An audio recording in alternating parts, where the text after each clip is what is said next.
board and throw it off a cliff.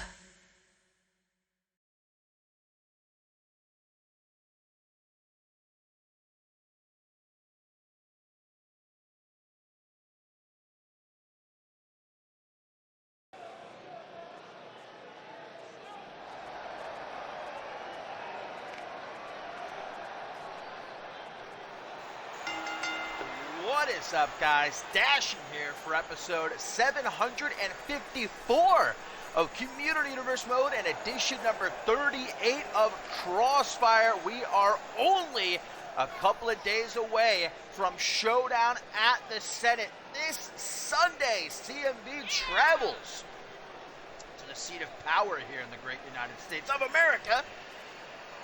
Of course, Senator Shay Hoxton will be defending the undisputed World Heavyweight Championship against Hunter Quinn. But we also know that there will be a huge tag team match this Sunday, pitting George King and this man, Mr. Money in the Bank Patch Mondo, against the interesting pairing of Chris Proudfoot and, of course, global champion Josh Wolf.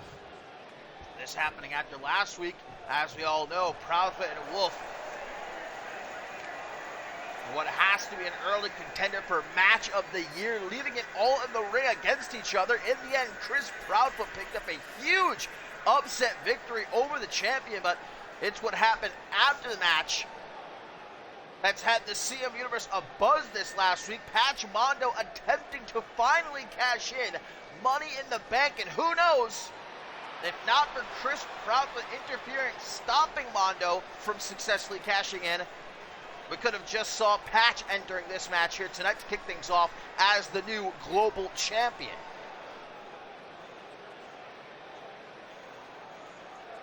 George King, of course, has a date with Josh Wolf for that global championship at the end of the month, Cyber Slam.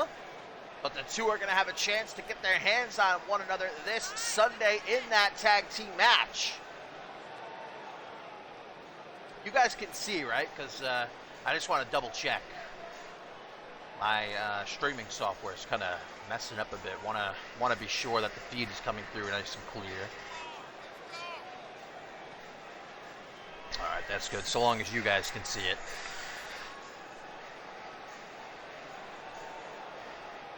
Later on tonight in our main event, we'll see the other half of that tag team match clash. George King and Chris Proudfoot are going to go head-to-head, reignite their rivalry from over a year ago. And even though George King and Josh Wolf last week, what was quite uncharacteristic of George King, said that he respected Josh Wolf.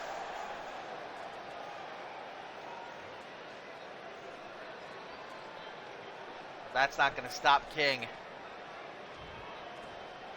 from trying to earn himself some momentum this Sunday in that tag team match. And of course, Patch Mondo going to come out of the gate swinging, trying to take Josh Wolf's head off. Imagine how pissed off Mondo has to be. He could be the global champion right here, right now, if not for Chris Proudfoot. Josh Wolf was half dead after that match with the Canadian Kid. Mondo saw that as his opportunity to finally cash in, and Chris Proudfoot made sure that didn't happen. You know, Mondo is fiending right now to get after Chris Proudfoot, but tonight he's got to focus on Josh Wolf. Mondo has certainly changed these last couple of months after his run-in with Tailcoat Val. I mean, that's very apparent just by looking at him. He's no longer that plucky upstart that the fans, are rallying behind. Irish Rip can send him out onto the apron, hanging out for dear life. And Wolf gonna talk that smack right to his face, and maybe not taking Patch Mondo as seriously as he should. Oh, thank you for that penny. For only 1 penny a day, you can make sure that Dashing eats for the month, Big kick to the back of Josh Wolf. Now going in for the neck crank. Mondo still has that briefcase. He didn't officially cash it in before Chris Proudfoot attacked him.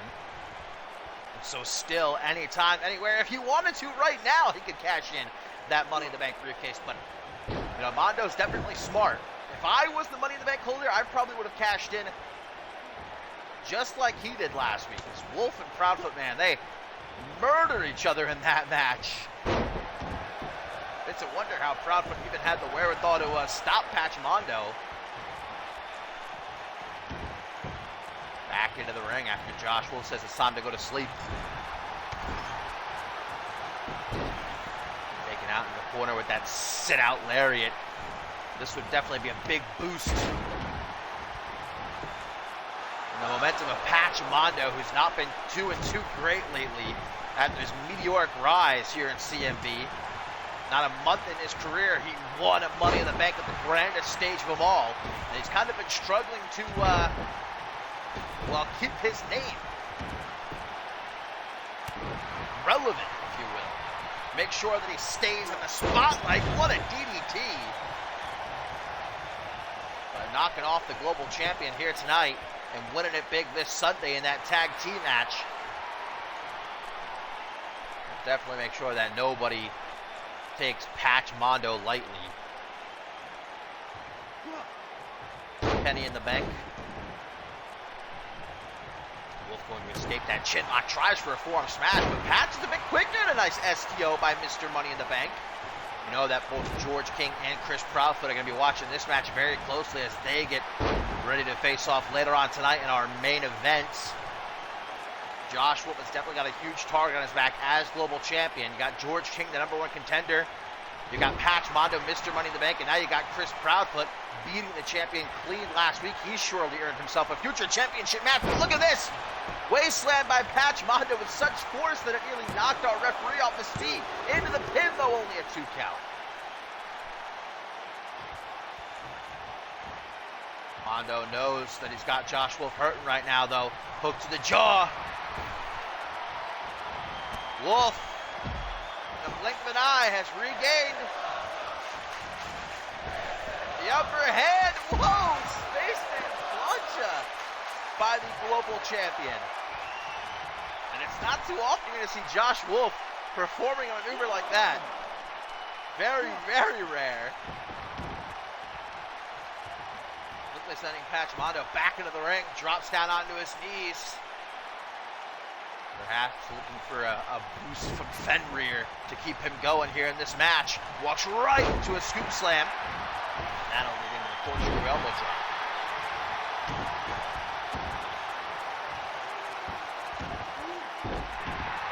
Face first goes Josh Wolf into the canvas. Well, if you're Josh Wolf, you definitely don't want to risk another loss coming off that loss to Chris Proudfoot last week.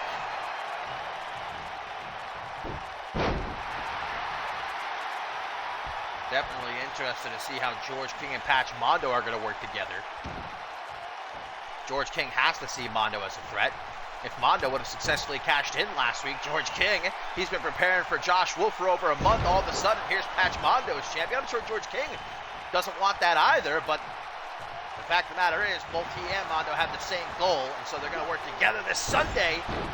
Whereas Chris Proudfoot and Josh Wolf definitely seem to have a friendly rapport, but you know Proudfoot wants that championship at the end of the day. And at the end of this match, Josh Wolf might stand victorious on the hunt. 1, 2, 3, and Josh Wolf knocks off Mr. Money in the Bank. That has to feel good after Mondo's almost successful cash in last week.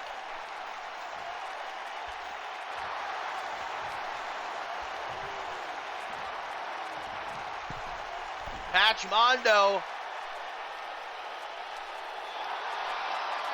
another loss, and he's shaking his head. You can tell that this is all starting to get to him, but this Sunday, it could be a big win. Showdown at the center. That's if he and King can get on the same page.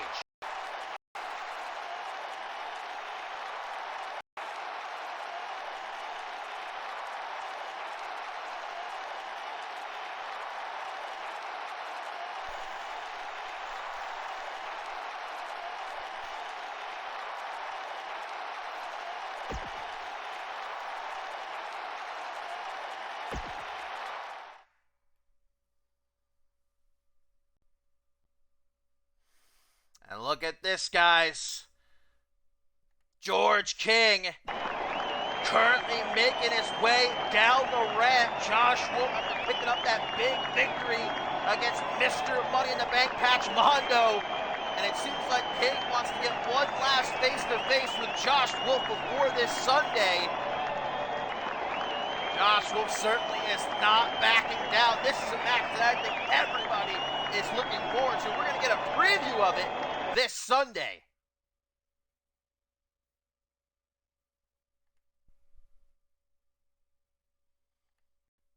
But coming up next, a couple of guys that Josh Wolf also has a problem with.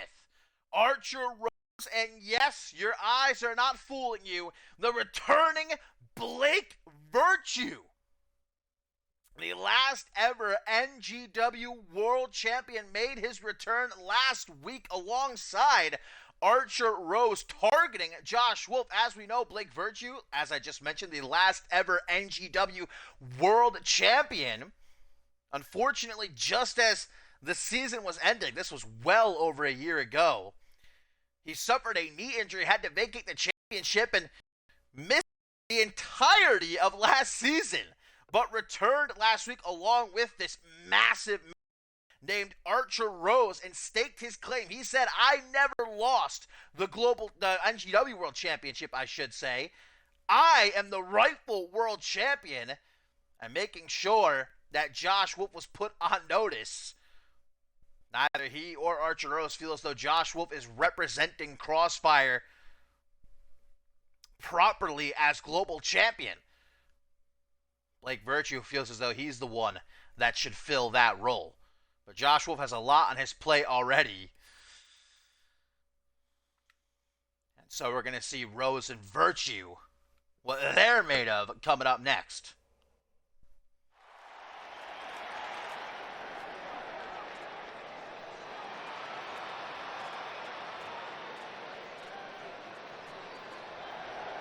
Welcoming this pairing to Crossfire, gonna be none other than the Legion of Awesome Dudes. Party Animal Sam Valentine and Mike Hawk. Now, it's not been a great few weeks for these two. A lot of losses, but this is a huge way to bounce back, knocking off Archer Rose and the returning of Blake Virtue.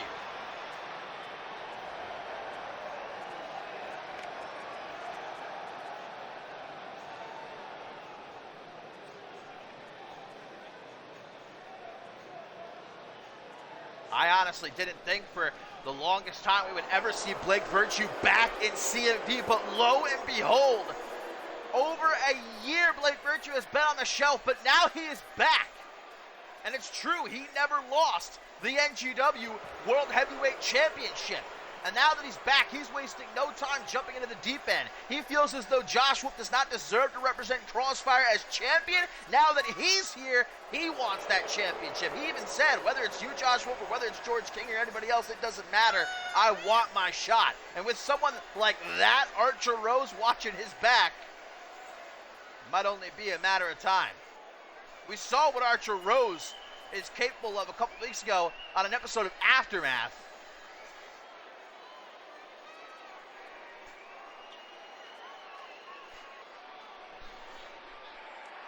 Fact of the matter is, it has been a very long time since Blake Virtue stepped into the CMV ring.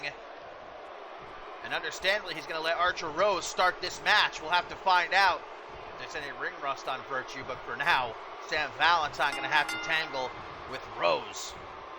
Into the collar and elbow tie-up, into a side headlock. Starting things off nice and slow. Valentine going to get the upper hand here on Rose. Fujiwara armbar.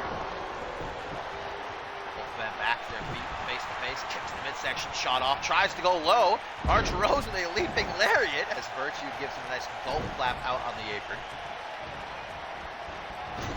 You got to feel bad for Josh Wolf. I mean, when you're the world champion, you have to expect that everybody is gunning for you, but he's got George King, Patch Mondo, Chris Proudfoot, now Blake Virtue all circling him like he's a big old tasty piece of meat. Archer Rose sent out of the ring with that clothesline. Mike Hawk watching very closely from the apron. Mike Hawk loves to watch sometimes. I mean, Mike Hawk gets dirty when he has to. Don't get me wrong, but from time to time, Mike Hawk prefers to just watch from afar, study, take notes. Oh, right into the apron. Archer Rose is sent. And targeting the knee now, which isn't a bad strategy. Going after someone the size of Archer Rose. Having until the count of 20. Archer Rose has got to get out of this corner. It's the bad part of town. Mike Hawk doing a bit of a show there on the apron. Count of 9. Oh, and that is not going to feel very good. Archer Rose sent sternum first into the apron. Back to Mike Hawk. The Legion of Awesome Dudes might be looking to unleash the load on Archer Rose.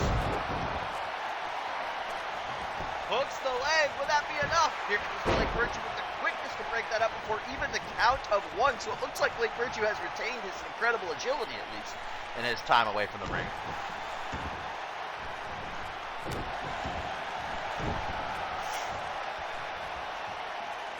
Mike Hawk now with a snapmare. Oh, and a nice fist drop. Mike Hawk dropping a big old fist onto the face of Archer Rose. Blake Virtue wants to get in this match. He's asking for the tag. He wants a piece of the action. Attempted a discus clothesline there in the corner. Oh, kicked to the midsection by Mike Hawk. Ooh, and a spinning European uppercut.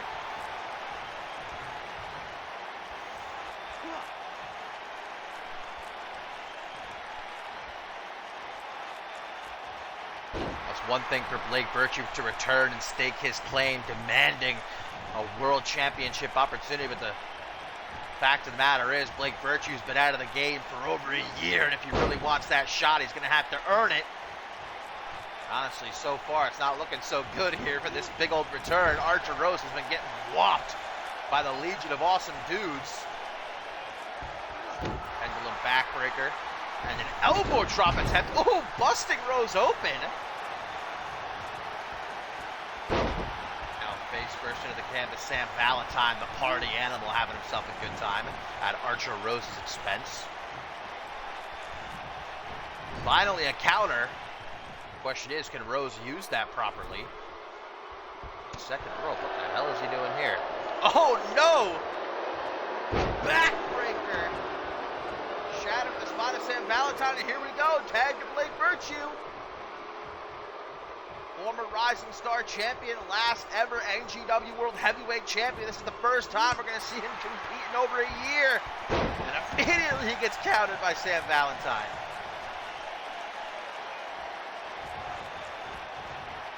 Now in a bad part of town, Valentine going to try to squash him in the corner.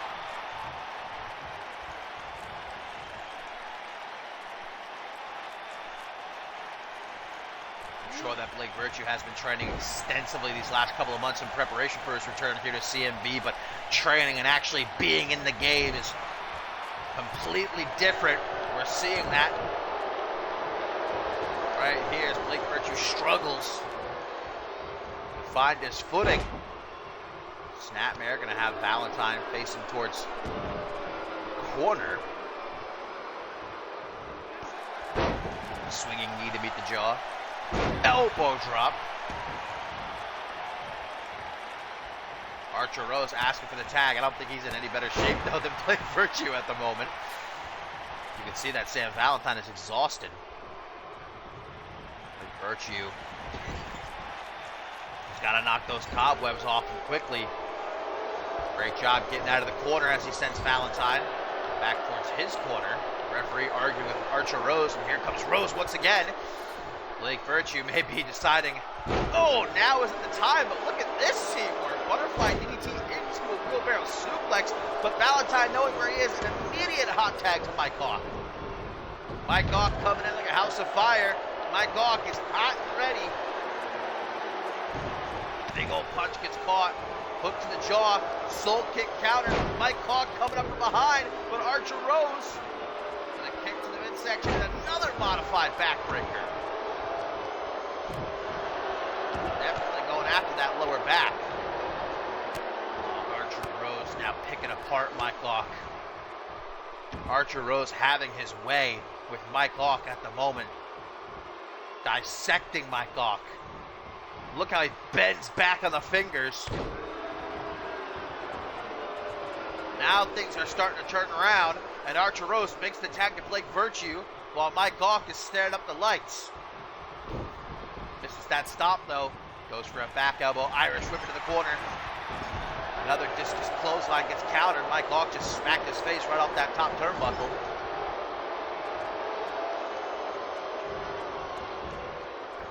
What is Virtue doing here? Beautiful! Inverted DDT out of the corner.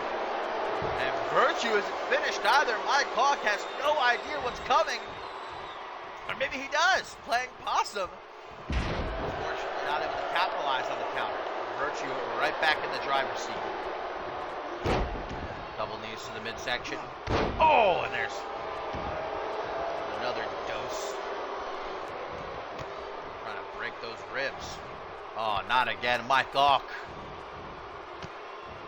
just getting absolutely obliterated by Blake Virtue. Blake Virtue is not taking it easy on Mike Locke. Virtue has a message that needs to be sent to Josh Wolf and everybody else in that Crossfire locker room, and he's using Mike Locke to send that message. Oh, back elbow. Mike Locke taking it like a champ, though, and a DDT for Mike Locke.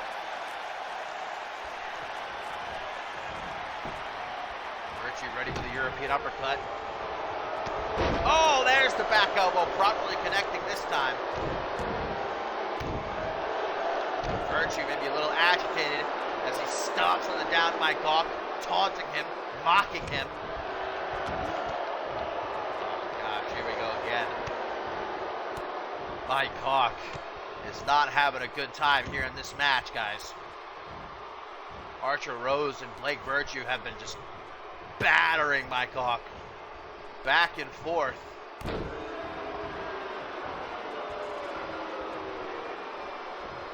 Here come the knees again, trying to crack every single rib. In Hawk's body, Virtue's going into the corner. What is he sizing Mike Locke up for here? Full steam ahead. Neckbreaker countered though, and Mike Locke is feeling it. Mike Locke is amped up. Another DDT.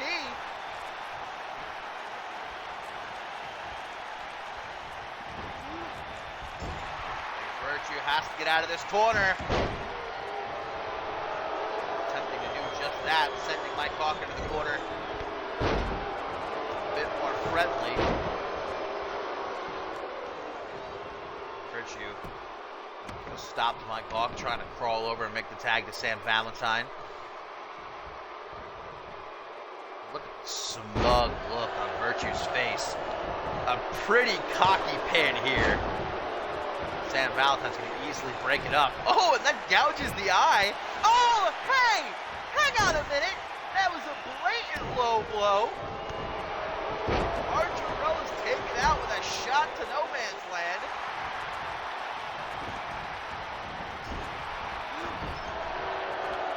Continuing to fight at ringside. Virtue with another back elbow.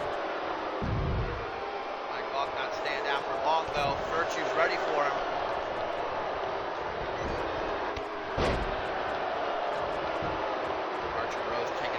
Valentine then returning to his corner. Just as Blake Virtue again looks to end this match, but Mike Locke continuing to expertly counter him.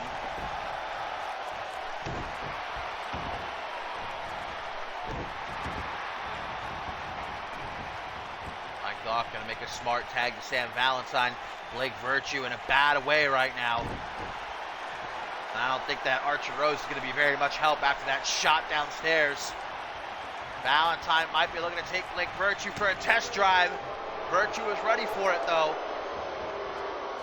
Pendulum backbreaker, knee to the face. That would have just broke the nose of Blake Virtue. And a spear! A spear from the party animal. Can Virtue make the tag? No, he cannot. Valentine stomping a mud hole in this boy. Oh no, vintage Valentine. The military press-ups.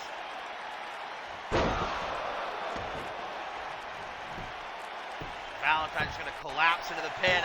I don't know that Archer Rose is going to be quick enough. 2.999, guys. That was a close call. Virtue desperately trying to get back into this match. Sam Valentine, nice butterfly suplex, looking at Virtue immediately out of instinct, starts to crawl. He's crawling the wrong way, though. To the corner again. He thinks that strategy, however, might be a good idea. Instead, going to target Sam Valentine with a Samoan driver. Now goes into the corner. Once again, going to attempt to take out Sam Valentine with that running neck breaker, but once again it gets countered. Oh, and a small package! Virtue, dazed and confused. Valentine going to try to steal it here. Oh, but a massive leg drop from Archer Rose, saving the day.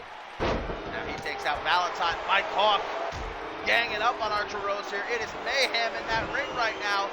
Utter confusion. No idea what the hell is going on.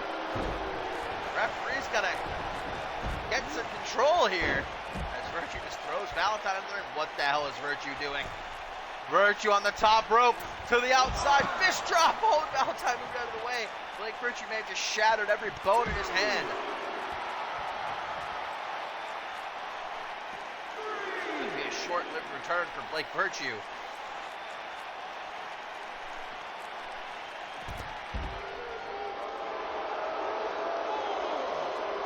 Archer Rose offering words of encouragement from the apron, trying to keep Blake Virtue going.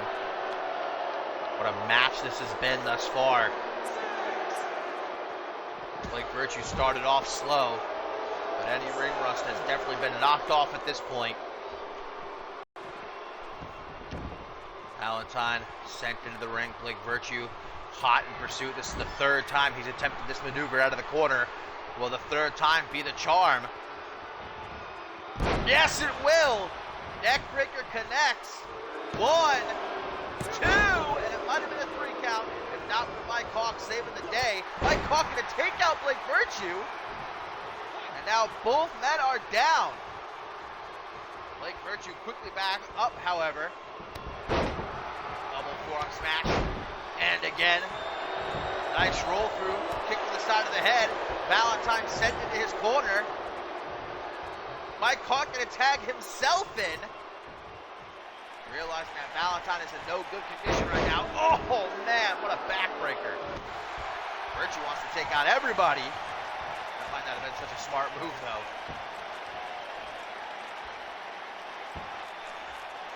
Virtue sleeping on his feet right now. Gonna wake up just in time. Mike Hawk sending Virtue into the corner, coming up from behind. Another back elbow. This is gonna start adding up. Mike Hawk's jaw has to be hanging on by a thread right now.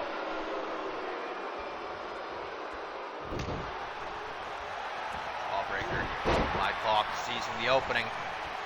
Archer Rose begging for the tag. Mike Hawk, though, sent it in the opposite way. Wants that tag. Virtue not about that life, though. That's the third time he's been hit with that DDT. And now Mike Hawk going into the corner. Wait a minute, Mike Hawk is rallying. Mike Hawk with that whopper right hand. Mike Hawk just knocked Blake Virtue out cold. 1, 2. Oh, what? Sam Valentine stopping Archer Rose, but the hook to the jaw is not enough. There's not a lot of men that can get hit with Mike Hawk like that and keep on fighting. Usually when Mike Hawk hits someone in the face like that, it is game over. But Blake Virtue somehow able to keep fighting. That's a desperation pin right there. Elbow to the face. Blake Virtue stunned. Mike Hawk gonna close in for the kill. No matter how much he tries, though, Hawk cannot get the tag. Oh, that's an interesting move. The pendulum backbreaker sort of turned into a face buster.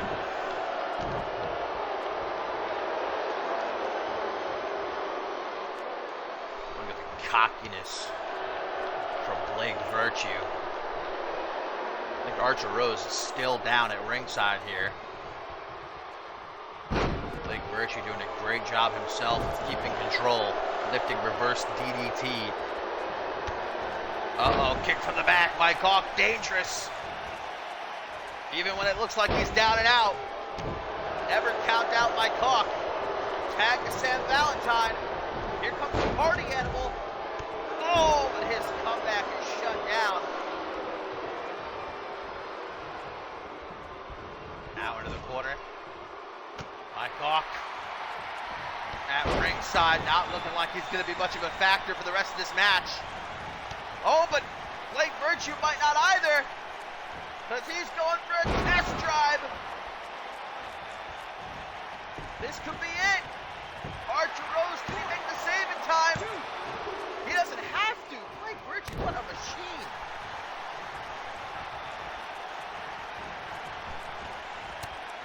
Oh, bit of teamwork there. Maybe it was inadvertent, but it paid off nonetheless. That was Blake. The Legion of Awesome Dudes have taken a lot of cheap shots in this match. Tag to Mike Hawk, but a tag is also made to Archer Rose.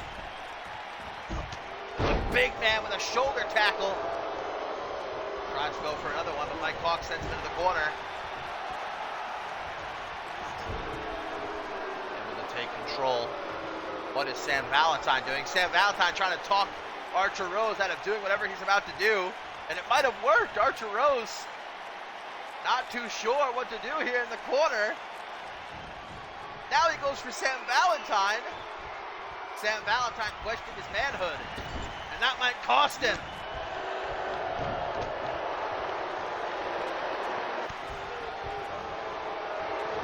Goes low as Rose.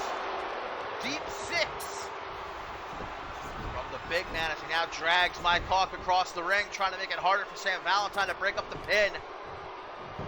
Will it pay off? 1, 2, no it will not. Blake Virtue is still incapacitated at ringside. Oh, Mike Hawk looks like he's in La La Land, but I'll tell you what, Archer Rose definitely took that jab from Sam Valentine personally. Archer Rose wants to prove that he's got the libido to go all night long here. Wasteland and a senton.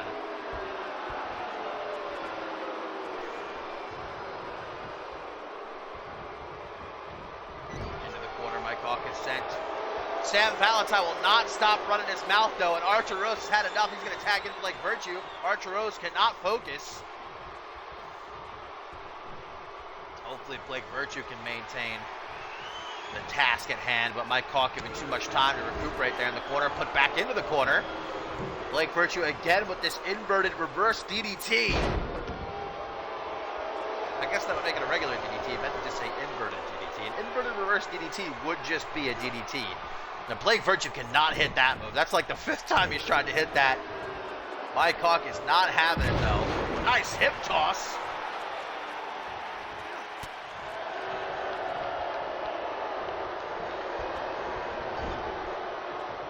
Tag instead to Archer Rose. And Rose gonna fly, springboard dropping into a complete shot.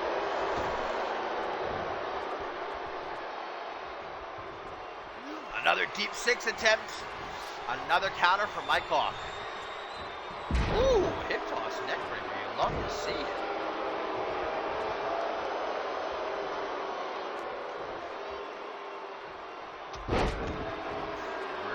Now from Rose, taking a page out of Blake Virtue's book.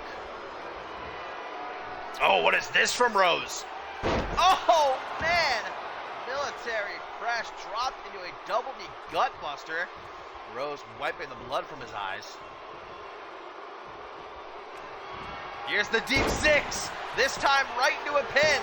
1, 2, 3, and that'll be enough. Rose and Virtue victorious after a grueling tag match. I think Blake Virtue needed this, though. He needed to be tested. He needed to be pushed to the limit here in his return. And he definitely looked good.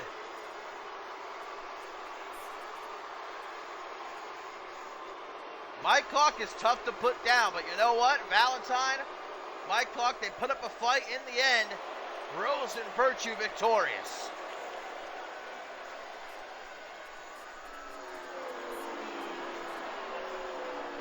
And Blake Virtue wants to bask in this victory.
Well, coming up next, guys, here on Crossfire number 38, we are scheduled for some more tag team action, but first, just a few moments ago, this was caught backstage as we see Josh Wolf fresh off of his victory over Patch Mondo and stare down with George King approaching Chris Proudfoot, who set to battle George King later on tonight in our main event. Wolf wanted to make sure these two are on the same page, and it definitely seems like they are, sharing a handshake.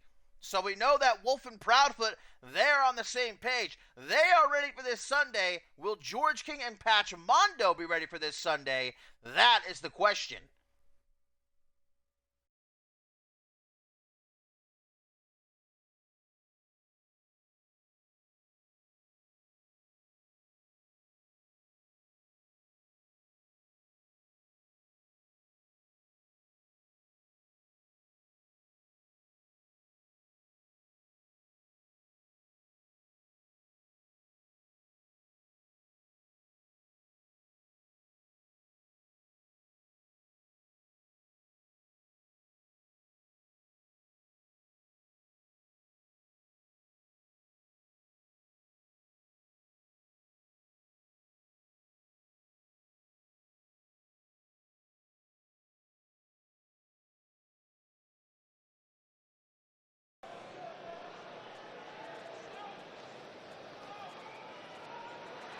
The action continues here on edition number 38 of Crossfire. Ladies and gentlemen, we get an introduction to a new group here on Crossfire. We know that D'Angelo Prince and Christian Kai have become good friends over the last couple of months, but it seems like they've decided to bring newcomer Levi Tutame into the fold, forming Wrestling Royalty.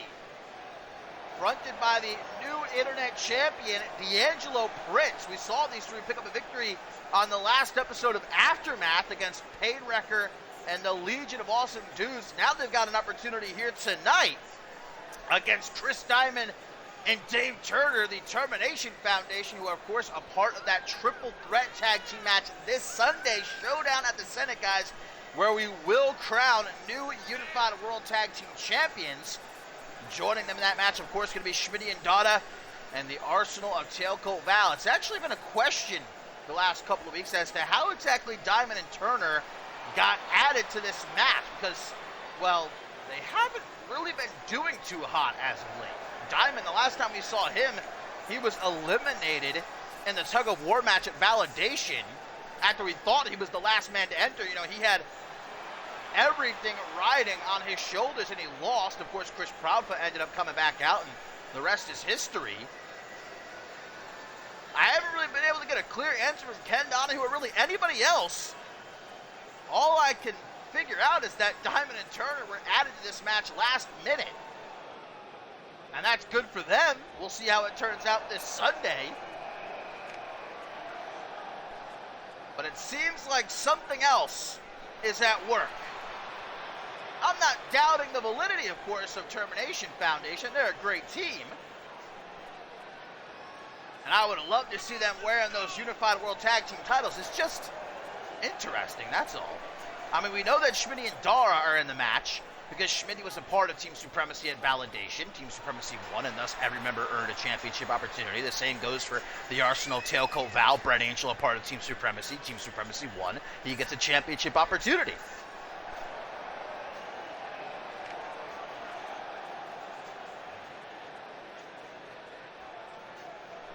One way or another, Termination Foundation looking for some momentum heading into that Unified World Tag Team Championship match this Sunday, while Wrestling Royalty look to continue the tear they bet on as of late. It's not just that six-man victory they picked up this past episode of Aftermath, but D'Angelo Prince, of course, won the Internet Championship earlier in the week, defeating Dada. D'Angelo Prince going to start things off here. Chris Proudfoot for he and Dave Turner. The newcomer, Levi Tutama, just going to watch from ringside and take notes. Angelo Prince has to see something in this kid to bring him into the fold, introducing this new trio to Crossfire. I definitely saw a lot of the kid just from that one performance this past episode of Aftermath. He actually picked up the winning pin. He pinned Painwrecker in that six-man tag team match.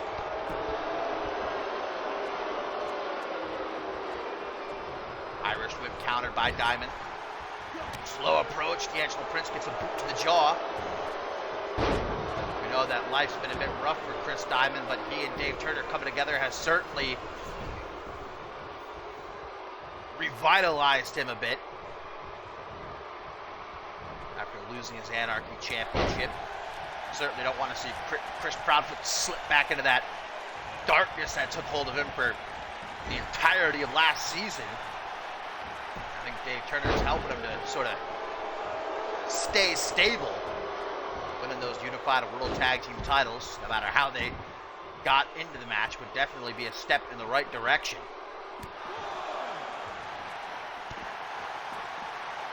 High knee attempted by Diamond Christian Kai.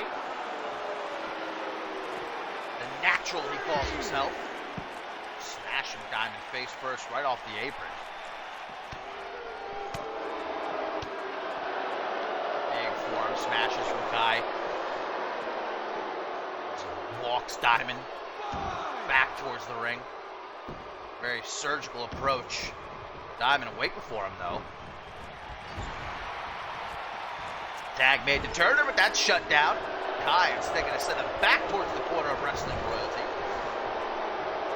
Still to come here tonight, guys. The Women's Hardcore Championship will be on the line as Subject Miasma challenges Akira. And of course, our main event, will it be another banger as George King goes one-on-one with Chris Diamond.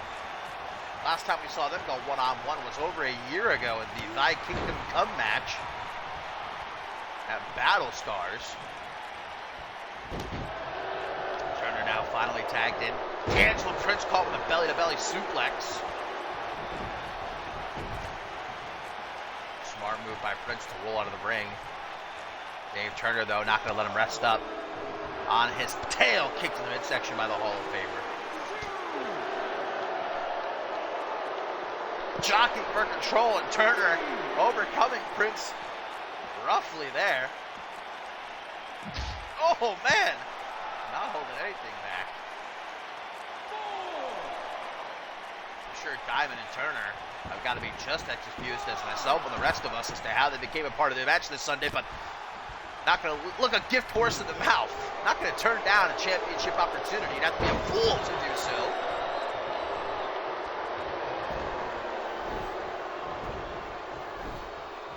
It's two Chris's too many, and they're not even the only two Chris's. All right, we got Chris Adams as well. We got Christian Kai. It's the same with Ashley Rain and Ashley ML. I can't do it. Elbows to the jaw from Diamond as Christian Kai was looking possibly for the TKO. Nice gut wrench suplex. Levi Tutama watching very closely from ringside. Good for that kid. Learning under the likes of D'Angelo Prince, a former Anarchy champion and international champion as well. Stomps to the face by Dave Turner. Big time super kick ducked though, and Kai with a front flip DDT. You gotta look at this as a big opportunity for Wrestling Royalty. Not only their first night as a official trio here on Crossfire, but if they knock off the Termination Foundation in this match, and it just so happens that Diamond and Turner win the titles this Sunday, that would put Wrestling Royalty right up front for a future championship match. Oh, and look at this. Christian Kai gonna add insult to injury, hitting Dave Turner with the break and neck foundation. As Diamond can do nothing but watch. Turner out of instinct though, hot tagging Diamond, and here comes the Baller. Going right for a super kick, Christian Kai. Able to make sure it doesn't connect though. Big time drop kick.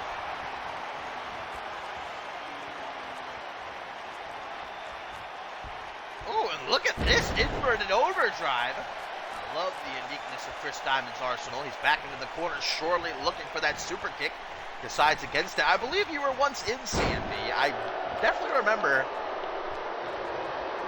having someone named Bjorn Nystrom a while ago, maybe a couple seasons ago. Irish whip coming on the rebound. Looking for a bicycle knee. Christian Kai. Able to stay afloat for now as we just see Dave Turner get back to his feet. Oh, hang on a minute. Chris Diamond. Locked and loaded. Looking for that British drive-by.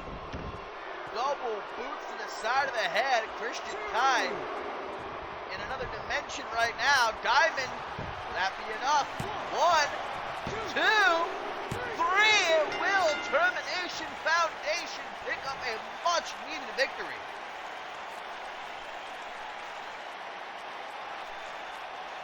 It's still a mystery as to how they got involved in the title match this Sunday, but they are definitely not going to let the opportunity pass them by. This might be the most dominant win of Termination Foundation so far.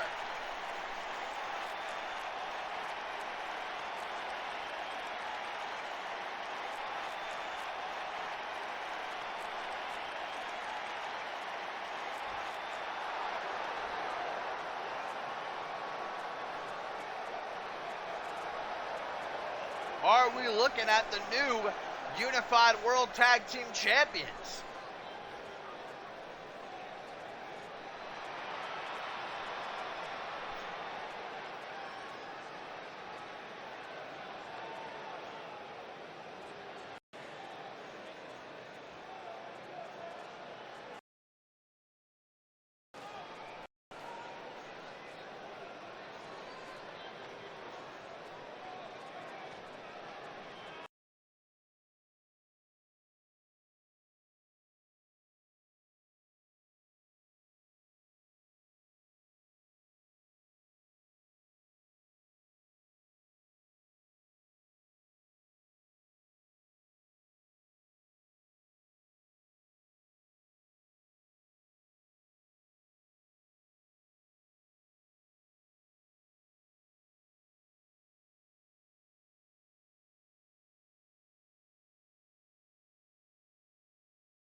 And we still have a ton to look forward to here tonight, guys, on edition number 38 of Crossfire, including some more tag team action, as Xander Slate and Brett Curtis will take on the team of Jacob Ziegler and Matsuda Tanaka. A preview of the Fatal 4-Way match set to take place this Sunday, Showdown at the Senate. We will crown ourselves a new CMV United States champion. But speaking of championships, later on, Subject Miasma challenges Akira for the Women's Hardcore Championship. And hold on to your seats, because our main event is sure to be a banger, as George King will collide with Chris Proudfoot mano a mano. But first, Miss Magnificent 6, Riley Van Wilson, going to be in action.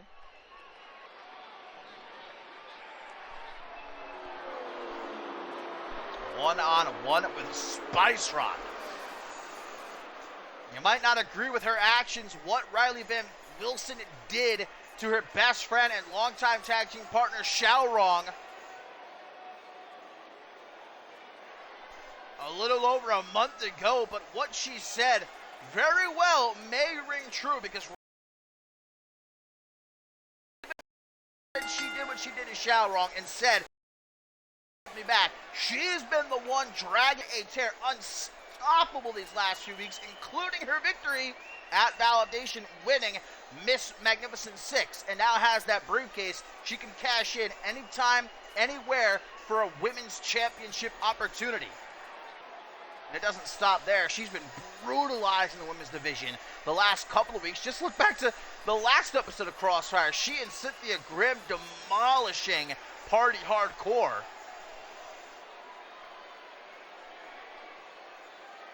There has been a fire lit under Riley Van Wilson. And she's in a condition I don't think we've ever seen her in before. At least not since she was women's champion.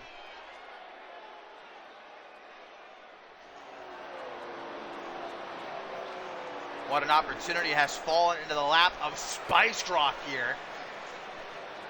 This could be her first big win since returning to CMV alongside Sugar Ray Stevenson, who got his own huge win earlier this week on Supremacy. The main event pinned Hunter Quinn, of course, after some interference by Jordan Nicholson, but still, the records say Sugar Ray Stevenson won a main event match and pinned Hunter Quinn.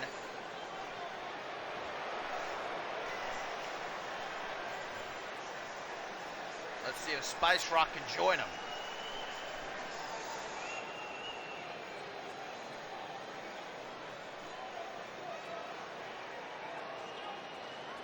Here we go, Riley Van Wilson, Spice Rock, one-on-one.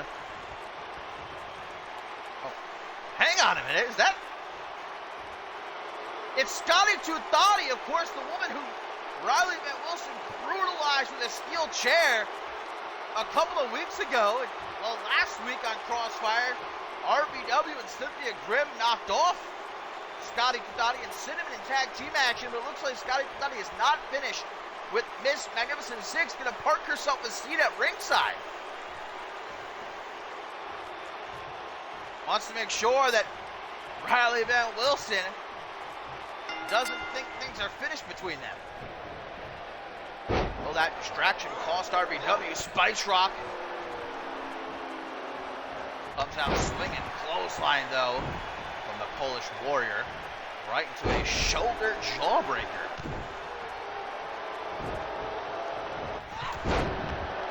Both women leaping at each other. Neither really got the better of that exchange, though. Ice Rock. Jawbreaker knocking Riley Van Wilson back a couple of inches. Tries a rolling cacao kick, but is not successful. Grabs a hold of the arm. Here comes that brutality that we've come to expect from Riley Van Wilson as of late.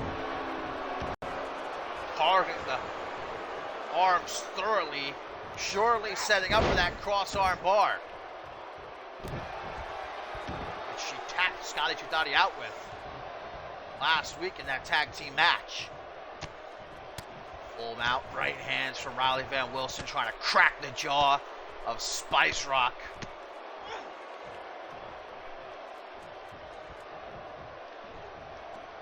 Spice Rock line and wait there. Gonna give Riley Van Wilson a taste of her own medicine. Snapping the arm over the shoulder, forearm smash at close range. Scotty Tuthati just patiently watching here at ringside as we get a snap vertical suplex and a big kick to the middle of the back. Now some knees and Wilson, man. No advantage she won't take. Look at these knees to the side of the head, one after the other. Lethal. Soon after, resumes her work, softening up the arm, if not breaking it in two. Oh, big hook to the jaw. Spice Rock responds. Back and forth these two go. Wilson, though, look at this, knocking Spice Rock out of the ring. Wilson's not finished, though. Oh, hang on, look at this. Getting a bit too close for comfort. Riley Van Wilson laying into Spice Rock. Scotty Tuthati has gotten out of her chair, guys. Face to face, these two stand. But look at this, Spice Rock. Oh, wait a minute. Spice Rock tried to capitalize, but Wilson saw it coming, and she sent Spice Rock right into Scotty Tuthati. Now back into the ring. Into the triangle choke. Triangle choke for Riley Van Wilson. No escape for Spice Rock. Surely she's going to have to tap. Scotty Tuthati now back to her feet. And Spice Rock has no choice but to submit. Riley Van Wilson is unstoppable. Even the distraction at ringside wasn't enough to cost Riley Van Wilson this match. But one thing's for certain, guys, Scotty Tuthati is not backing down. She refuses to be bullied by Riley Van Wilson. Unfortunately for Scotty Tuthati, though, Riley Van Wilson doesn't seem to be going anywhere.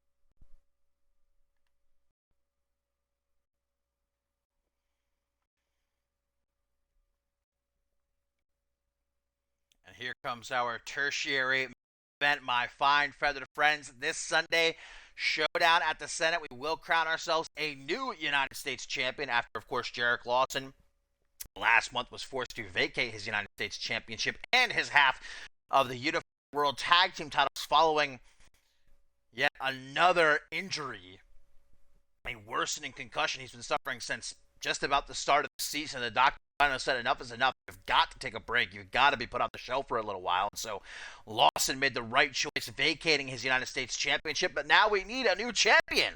And last episode of Crossfire, we had 4 qualifying matches. Those qualifying matches won by Xander Slade, Brett Curtis, Jacob Ziegler, and Matsuda Tanaka, who will now compete this Sunday in a fatal 4-way match for the United States Championship. But tonight they divide tag team action. Oh, man, looking for some momentum. Xander Slade and Brett Curtis taking on Jacob Ziegler and Matsuda Tanaka.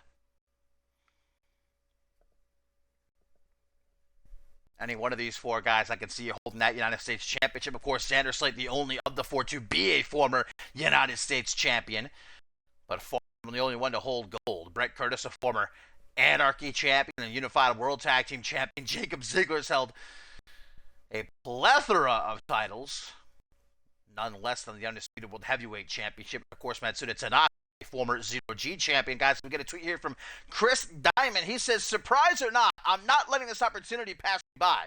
Come showdown at the Senate, the former world champs walk out Unified champs. Hashtag take a hike, Val. That's a great tweet. Great hashtag. Take a hike, Val.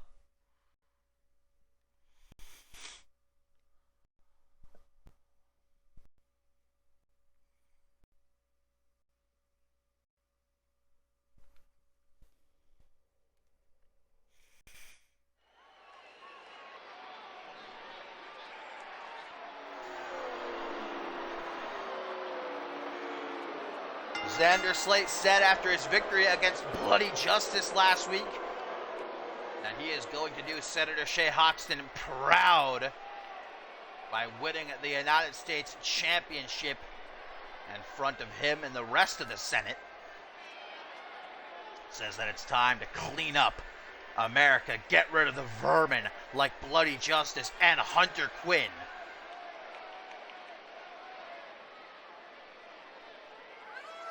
Well, you know that head Senator Hoxton would love to have his best friend holding the United States Championship. Only more power for him here in CMV.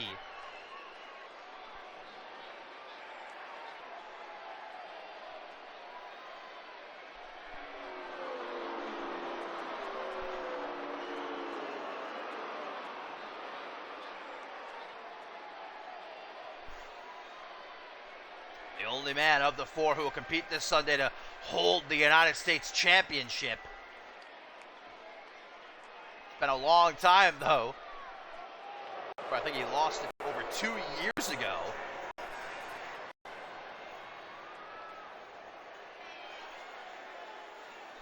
And here's a man that would love nothing more than to hold championship gold once again. A former Anarchy champion and a former Unified World Tag Team champion, but Brett Curtis has been struggling to make a name for himself since the start of this season, being drafted to Crossfire. No better way to make a name for yourself than winning the United States Championship this Sunday. Of course, let's hope that Brett Curtis is more focused on that and not so much his rivalry with Matsuda Tanaka. The two of them have been beating the hell out of each other for the last couple of months.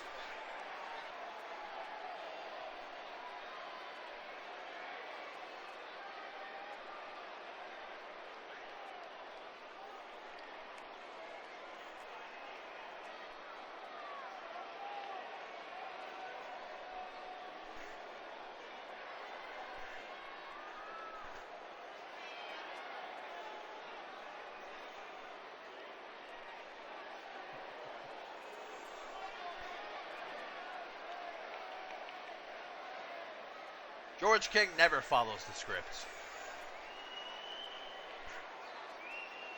Something about peasants writing it, who knows? He's always on about peasants.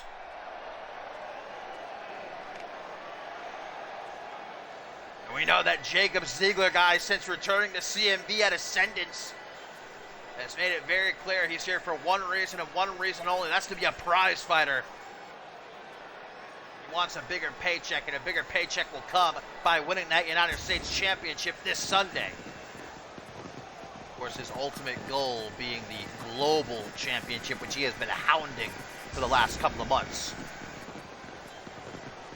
But with so many enemies surrounding Josh Wolf at the moment, Ziegler taking a step back, deciding this is the better route for now.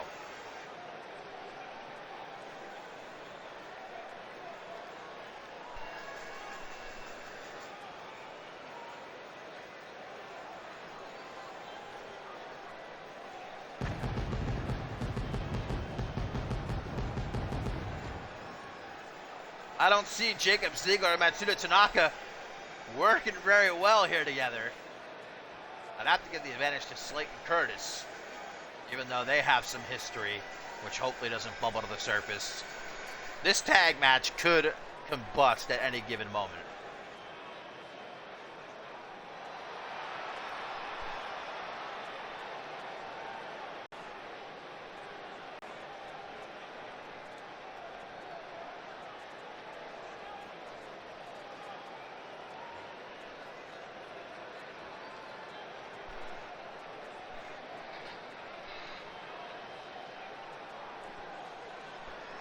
There was only like 4 or 5 matches maybe on the first episode of CMV.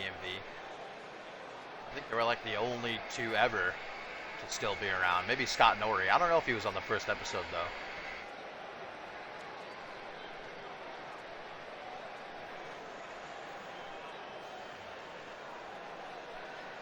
Matsuda Tanaka, in my opinion, has to be the most dangerous man going into Showdown at the Senate this Sunday. Tanaka has been thirsting for gold ever since losing the Zero G Championship at Ascendance in that instant classic tables, ladders, and chairs match opposite Mystery Match the third.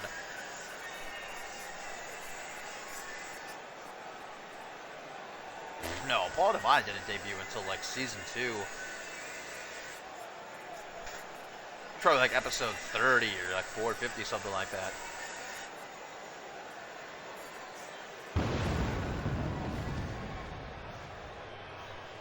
And it wasn't even Paul Devine, it was Sushi X back then.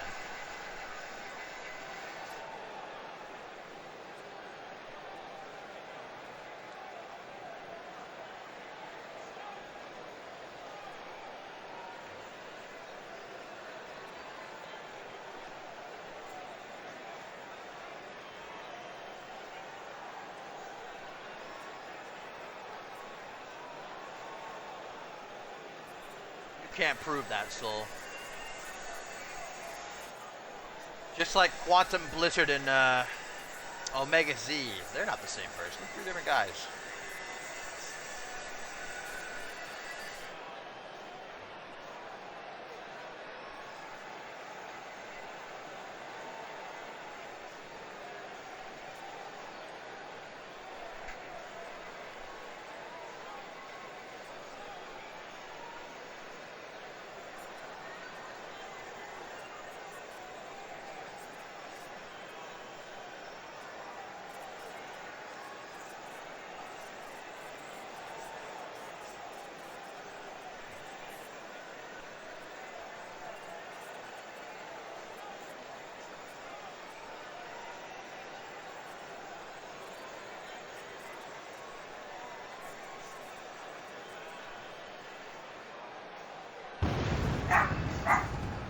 Sugar getting her cameo for the night. And Ralph. What would it be without Ralph getting a cameo? Wouldn't be CMV. Well, I think Quantum technically debuted at Ascendance 1. That was his debut match against Just Insane, aka Vega. Was a different time. So yeah, technically season 2, because season 1 was just those 5 episodes on NXT. Season 2 started in the Raw arena and whatnot. So yeah, Quantum technically debuted season 2. In the first Ascendance, he had his first match. But we're not talking about the European Champion right now.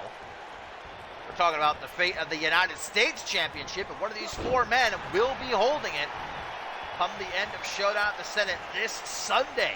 Splitting off and looking for momentum here tonight as old foes, eternal rivals, Xander Slate and Jacob Ziegler start things off. Of course, these two clash at Ascendance 8. Jacob Ziegler victorious as every single other time the two of them have faced off. Oh, look at this. Maybe I was wrong. Ziegler and Tanaka with some great teamwork. A suplex into a sit-out powerbomb.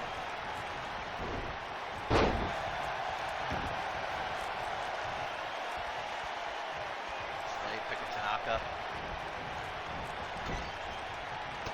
up to his feet, an elbow to the jaw, and a nice drop kick from the Ultimate One.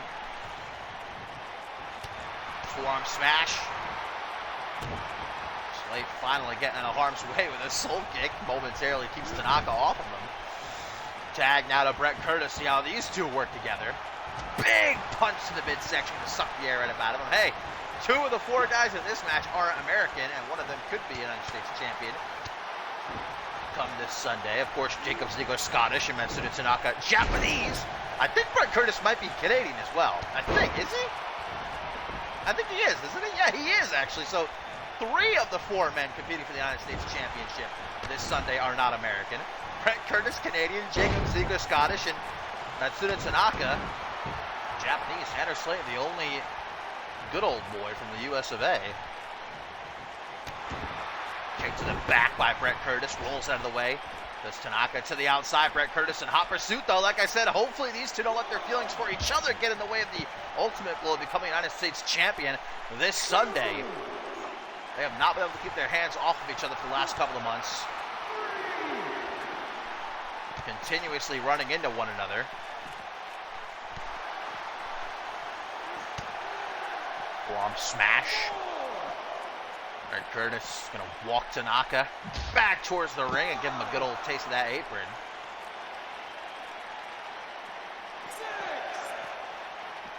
Once again, taking his time. Brett Curtis and Tanaka know each other so well.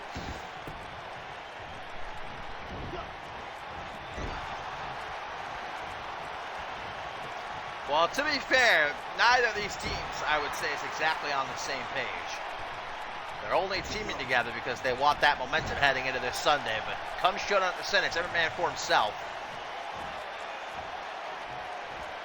Curtis with that fisherman suplex out of the corner. Hot tag offered by Ziegler. Tanaka refusing to help right now, though. Looks to handle his own business and pays for it. Oh, what a kick to the chest. Oh, God. 5-on-5 match. Oh, Curtis hitting the sliced bread number 2 out of the corner. Will that be enough? No, it will not. Brett Curtis and Tanaka have been trading wins since just about the start of this season. Oh! Ziegler moving out of the way. Xander Slate inadvertently taking down his own tag team partner. That's what I'm talking about.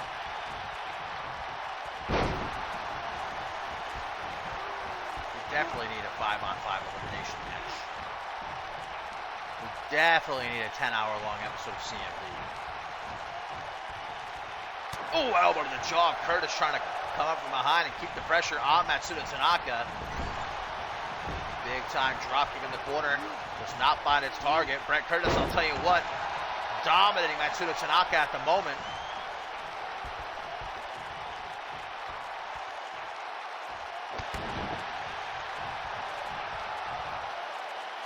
I mean, we don't even have 4-man entrances yet, so I doubt they're going to introduce 5v5. Cross armbar applied by Brett Curtis here. Doesn't stand it for very long. Matsuda Tanaka escaped. You can see the damage is already done, though.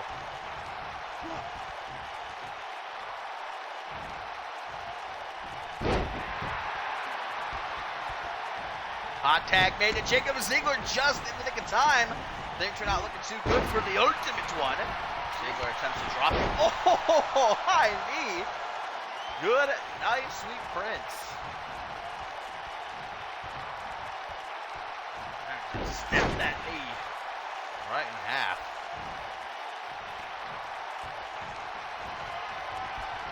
Vintage Ziegler as he drops Brett Curtis with the Tiger Bomb. That might be enough to seal the deal. It is not.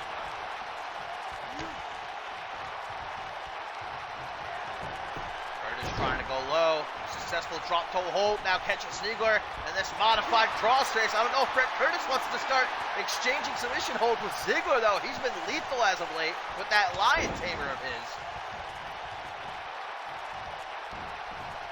Pop-up hook to the jaw. Uh-oh, Curtis. Lock loaded. Spraying him. Taking a little bit too long, though, talking that shit. Ziegler to make him pay for it with a boot to the face. Curtis is knowing to quit when he's ahead.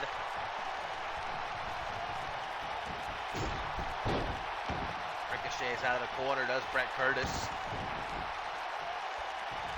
Again, charging that leg. Surely softening him up for the Lion Tamer, or maybe not. Ziegler going for his patented DDT, maybe, but not able to successfully connect. Instead, Brett Curtis going to take a trip to the chiropractor. Only a 1 count. Counter of his spine buster. Xander Slate trying to go after Matsuda Tanaka. Tanaka's got to be careful now. He might be disqualified. Successfully returning to the apron now, and Brett Curtis crawling his way over to Xander Slate. Ziegler lets it happen. He obviously wants a piece of Xander Slate here.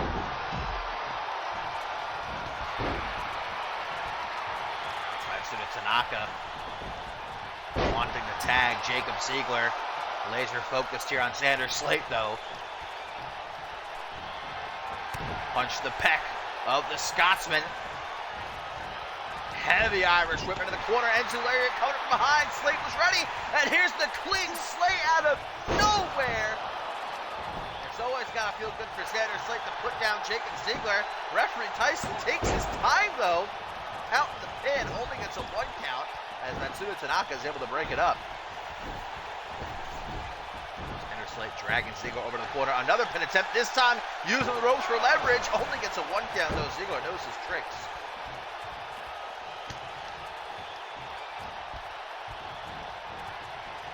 Face first off the top turnbuckle. Slate slapping hands with Brett Curtis. These two again going to work together successfully as we get a vertical suplex sort of cross-body combination.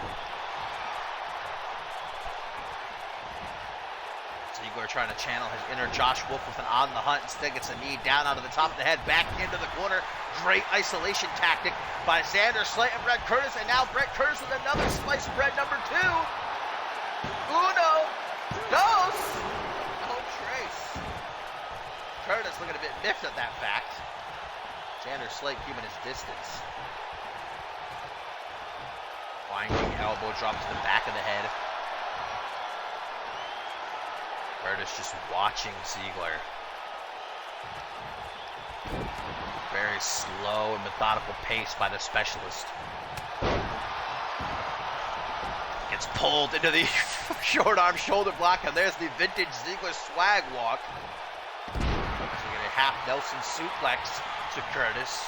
Looks like he's dazed and confused.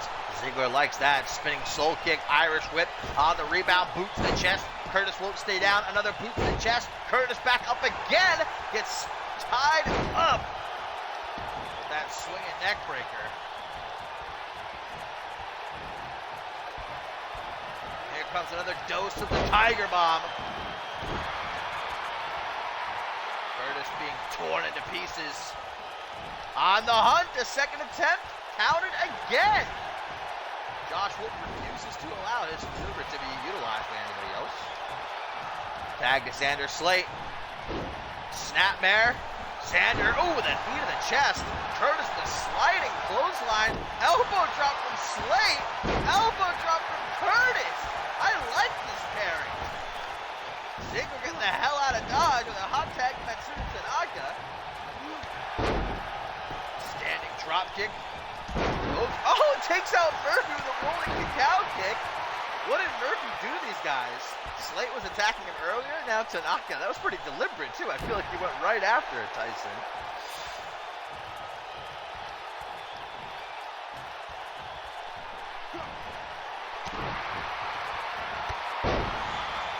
Tanaka stunning Slate by slapping his temples.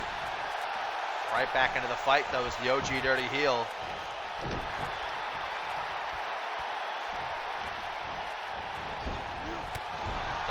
The back, Slate. Big time trouble. The knee is jerking. You know what that means? Matsuda Tanaka with the Kinshasa. 1, 2. Might have been a 3 if not for Brett Curtis making the save. Tanaka gonna make him pay. Tag to Ziegler, who's freshly back up onto the apron.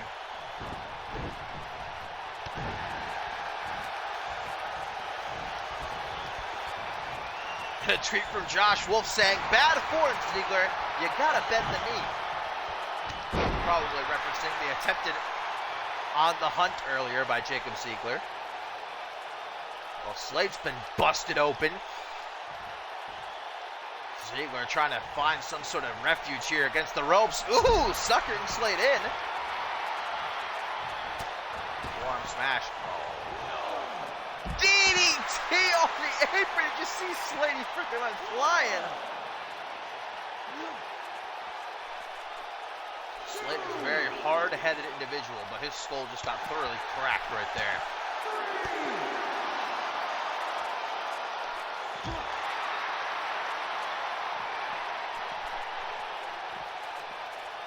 Slate now asleep on his feet. Ziegler doing whatever he wants to right now. Sternum down onto the apron, jumping knee to the side of the head. Of course, is where all the hardest parts of the ring converge. No protection at all. That apron, most dangerous thing.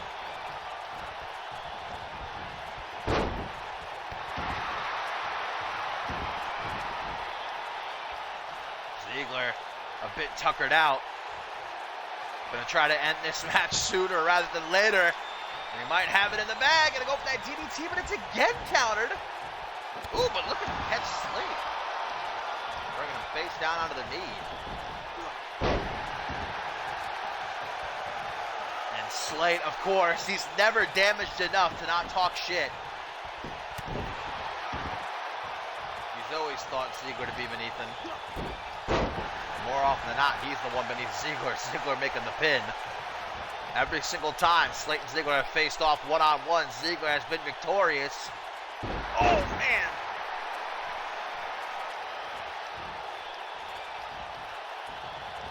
Ziggler in for that short arm shoulder block. Oh!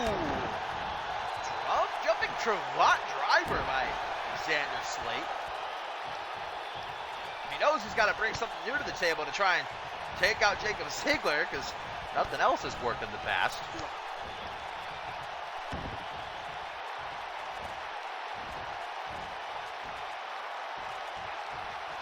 Slate deriving pleasure from his torture of Jacob Ziggler. And now Slate again has his eyes fixated on eliminating Jacob Ziggler from the equation. Ziggler so quickly turns it around, though. And Slate with the DDT countered a second time. These two guys, they know each other too well. I wish you guys could see Ralph sleeping right now and twitching, obviously dreaming of bones. Oh my God, now Slate gets the clean Slate countered again. And I think Ziggler has realized he's not going to get an advantage. Tags in Matsuda Tanaka, see if he can finish off this match.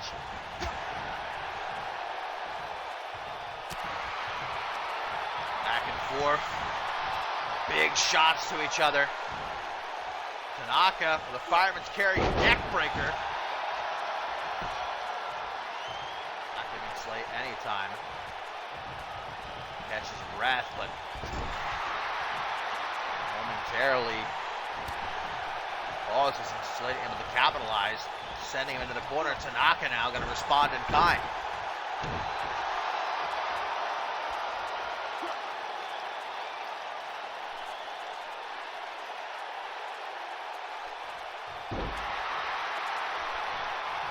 Dragged by arm and by leg.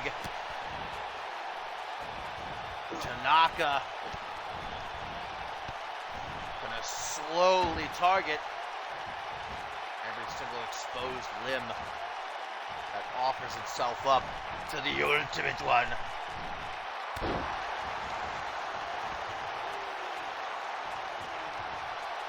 Now Tanaka, that knee isn't jerking, so I'm wondering what Masuda's gonna go for here. Chiropractor. Slate completely out of it. Greg Curtis would think the same here. This one could be over, but he does. Jacob Ziggler a tad bit too slow. And Tanaka, you see, is not happy about it. He says it's time to go to sleep. I don't think Slate is out of the woods yet. J-Rod coming in with a savage blow.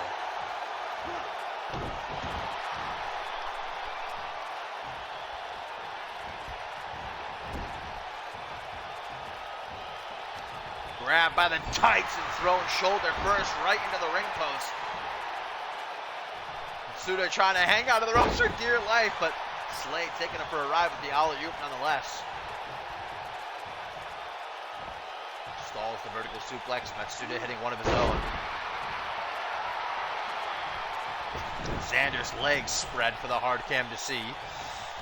Tanaka uses this opening to make the tag to Ziggler. Here comes the Scotsman. He and Slate just slowly approaching one another. Front headlock. Xander trying to go in. Oh! Just about gets his head taken off. that bicycle knee. Slate nearly able to make the hot tag. Pressure continually applied to the legs. Applied, I should say, to the legs. Echo and Rifted in the chat at the same time. I don't think this has happened since 2K15, ladies and gentlemen. The planets have aligned. The brothers are together. What an occasion. Shots to the quad. Xander Slate sent barreling down towards the announce table.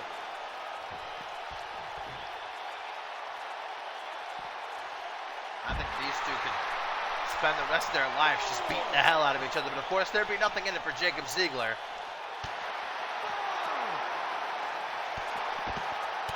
Look at the tenacity at which Jacob Ziegler is going after the legs of Xander Slate.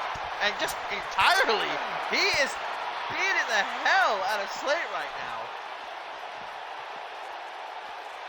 Oh, now the barricade getting a taste. Slate is bleeding profusely now as Ziegler shows off his impeccable abs. Count of 10, of course, have until 20 to get back into the ring. I don't think Ziegler hears the count, though. He is just in a trance. Look at Slate's face. Ziegler finally hears the count and rushes back into the ring. Will he take the victory, though? That's the question, guys. I don't think Slate's getting back up. He's starting to crawl. Count of 15, though. 16. 17, and Slate gets back into the ring somehow. You can't deny the man's resiliency. Oh, super kick ducked. Slate can't get a handle on Ziegler, though.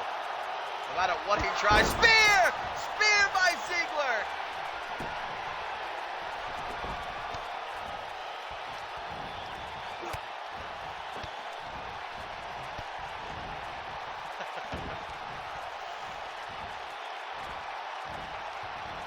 Ziegler relishing in the destruction of Xander Slate right now.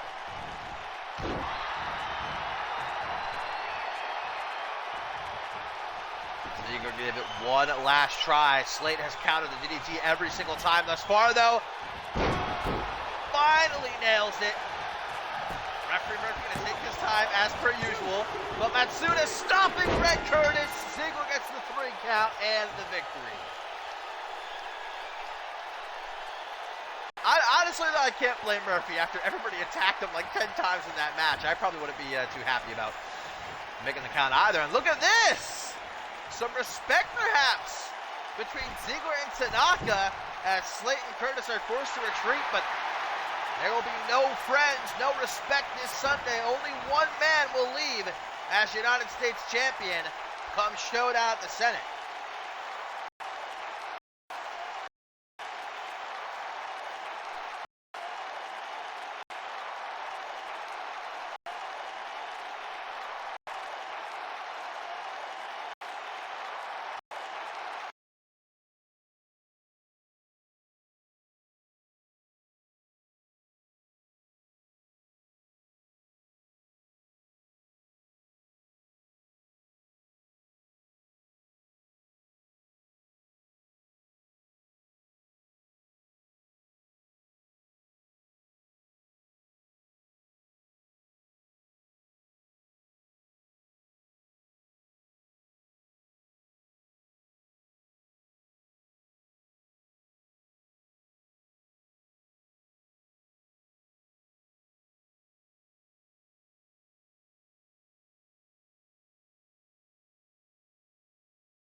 We, in fact, still have 2 more matches to get to here on Crossfire number 38, ladies and gentlemen. as our co-main event is coming up next. The CMV Women's Hardcore Championship going to be on the line as Subject Miasma challenges Akira. Still to come. In our main event, George King and Chris Proudfoot will go one-on-one. But first, guys, Miasma, to date, the only woman to hold a victory over Akira. That's what has earned her this opportunity here tonight. Can she cash in on it? Let's find out.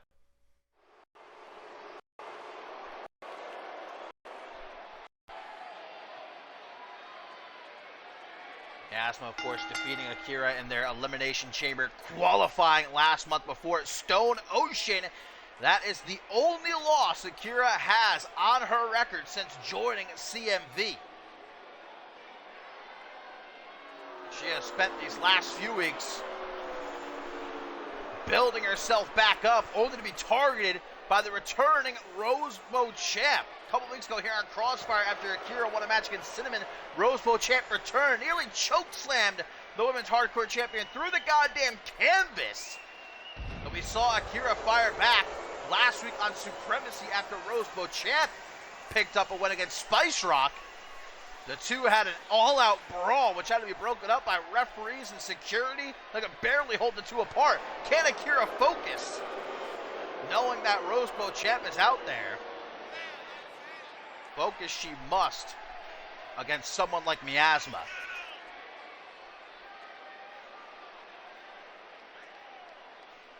Miasma is the only woman here in CMV that knows what it takes to put down Akira for the 3 count. Can she do it again, though, with the Women's Hardcore Championship on the line?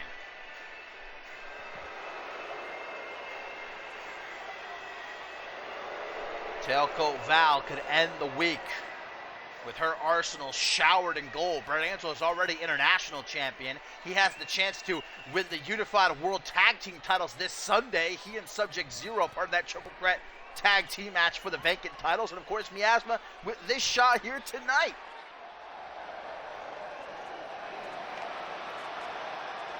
Akira, though,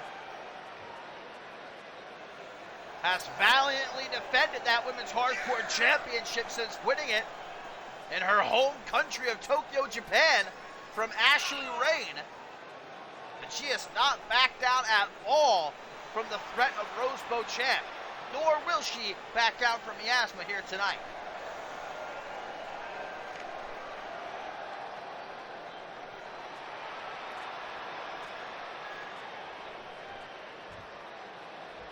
So here we go. The Women's Hardcore Championship is on the line. Miasma, seeing as she's the only woman to be able to beat Akira thus far, gets the shot, but I don't know if I'd be so eager to step into the ring again. Someone the caliber of Akira. Then again, Miasma doesn't act on her own accord. Those strings being pulled by Tailcoat Val in the shadows.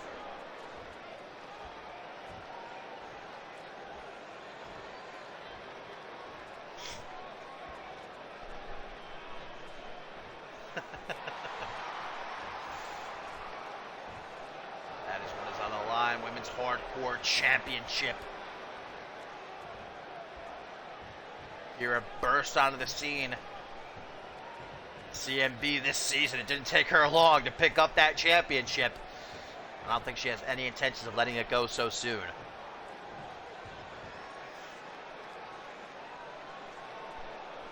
So let's get it on, as this is for the Hardcore Championship. There are no countouts, no disqualifications. The only way to win is by pinfall or submission in the ring. Referee Murphy rings the bell. Let's get it on. Miasma starting strong. She's, of course, coming into this match with another victory over Nova. What a super kick. Good God. Clothesline in response from Miasma. Another super kick, and Miasma is already forced to retreat. That is not a good sign. But a minute into this match, and Miasma has to take a breather. Now at ringside, Miasma going to use the surrounding Her advantage, slamming Akira. Jesus Christ with these super kicks.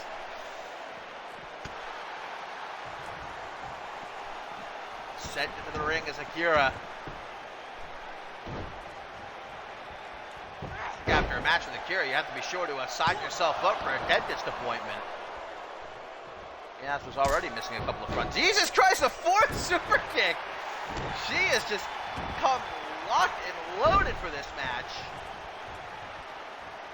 Mamma mia, Papa Pia. Backslide driver from the women's hardcore champion. Jawbreaker back into Akira into the corner. Wants to close that distance. Does the challenger with an attempted snapmare. Boot to the throat.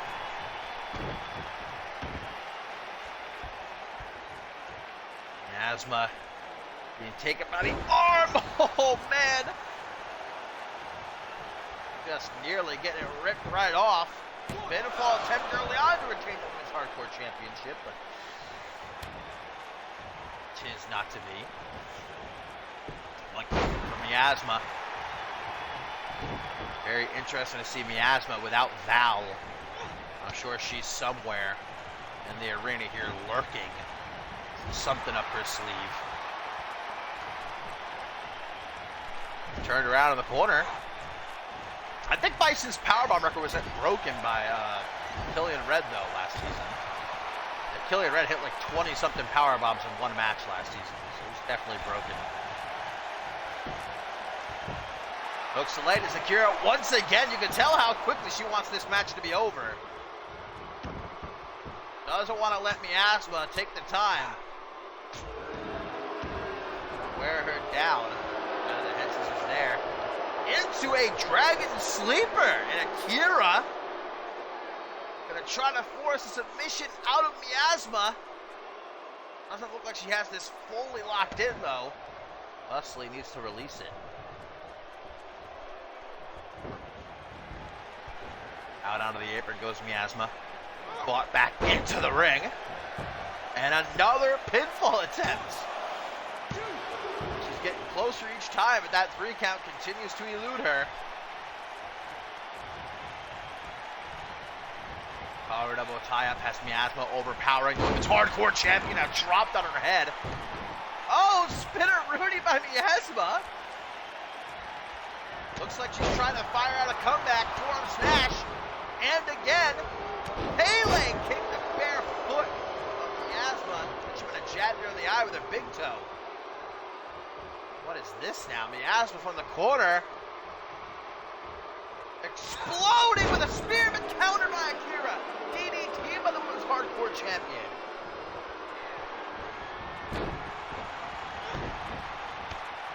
Akira taunting Miasma, beckoning her on. The women's hardcore champion trying to protect herself by rolling out of the apron as Miasma absolutely loses her mind in front of our very eyes.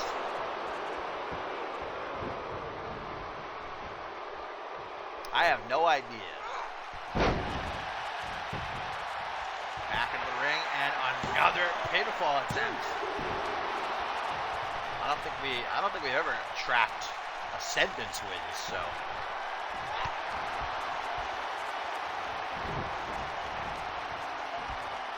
Butterfly suplex from Miasma. And she's going up to the top rope. You know what that means? Could be a lowdown. It is! Will we have a new women's hardcore champion? 1, 2. Oh. So close with Miasma once again putting Akira down. This time winning the women's hardcore championship. Uh-oh. Remember, this is hardcore. No rules.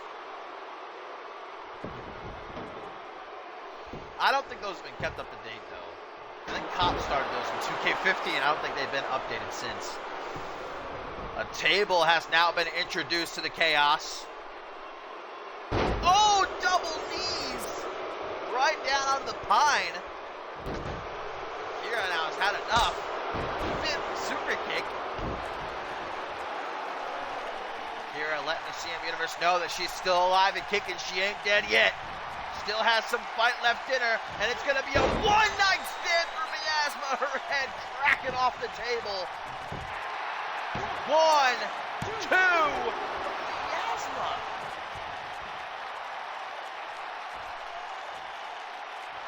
Barely at 2.9999, able to keep this match going. Sweep now for Miasma. And some interesting agility. And I can't get a proper read on this Miasma. She is an absolute savage. I think Tailcoat Val might have found her out in the wild, just roaming around. But then she does stuff like that. A lunatic might be putting it lightly. Swinging neck breaker. Sweep of the legs. Miasma gonna get some more toys to play with. Digging under that ring. What's gonna be introduced? Oh, now we've got a ladder. A ladder being brought into play. You're gonna knock it out of Miasma's hands though before she can use it to devastating effect.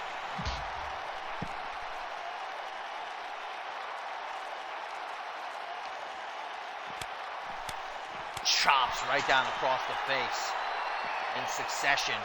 Oh, Akira! She might have slapped her hand right off the rim of that ladder. Looks like it's still intact though. She beats the hell out of Miasma. My God, that blinking missing offense. Unrivaled striking ability of Miasma, picking up that ladder again. She definitely has plans for it. Oh boy. Where's Akira going though? Back into the ring after taking a momentary refuge at ringside. Knee up under the chin, backing Miasma into the corner, and clotheslines her right out of the ring.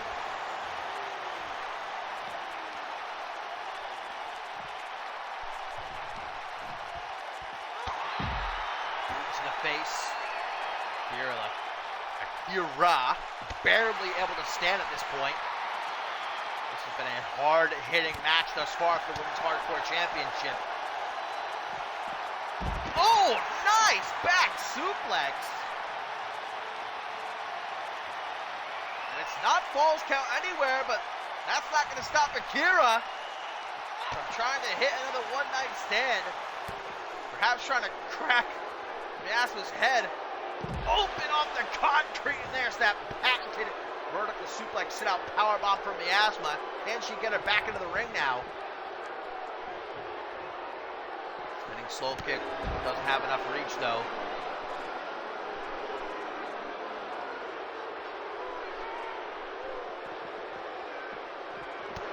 Miasma looks like she was going to attempt a Samoan spike.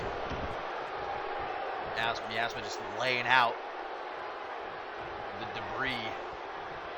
Shoots the half and hooks the leg. Another pin of desperation from the Women's Hardcore Champion to retain tonight, but no.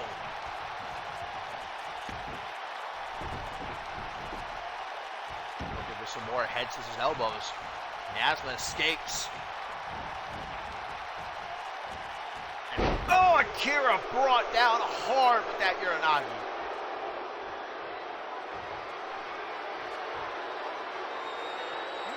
What the hell is she doing now? What the hell is this? Absolute torture, pain and agony on the face of Akira as Miasma contorts her body into some sick submission hold. I have never seen anything like that before. Akira refuses to tap, and I think she's passed out from the pain. 1, 2, 3. Miasma is the new Women's Hardcore Champion. Akira refused to tap. She went down fighting, but she went down. Miasma continues to be Akira's kryptonite, and we have a new Hardcore Champion.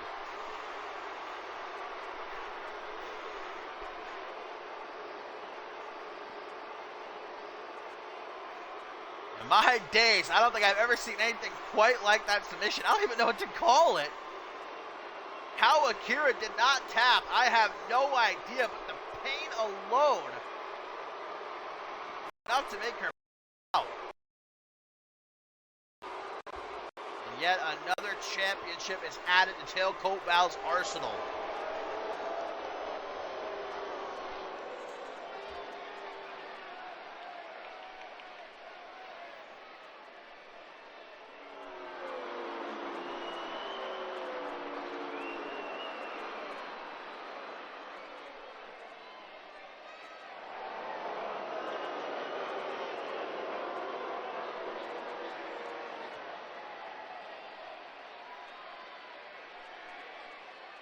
Scary sight. Only more power given to Tailcoat Val.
And now, my friends, it is time for our main event here on Crossfire number 38. And this one certainly has the potential to blow the roof off the joint. George King and Chris Proudfoot going to go one-on-one for the first time since their clash in the Thy Kingdom Come match over a year ago at Battle Scars. But of course, both men have the same end goal, and that is winning the CMV Global Championship. George King is first in line. He has his shot come CyberSlam. He earned it inside of the Elimination Chamber at Stone Ocean.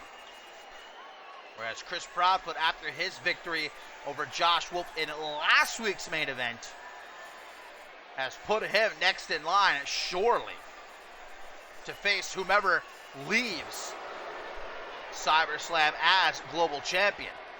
But it's this Sunday showdown at the Senate that Chris Proudfoot and Josh Wolf will team up. We know that they're on the same page. They shook hands earlier tonight. Wolf certainly grateful to Proudfoot for saving him from Patch Mondo last week after their match. Josh Wolf picked up a big victory earlier tonight against Patch Mondo. But will King and Mondo be able to work together successfully to pick up some momentum? That's the question. And Chris Proudfoot's path to the Global Championship will only be strengthened should he be able to knock off the number one contender here tonight, 1 week after knocking off the champion.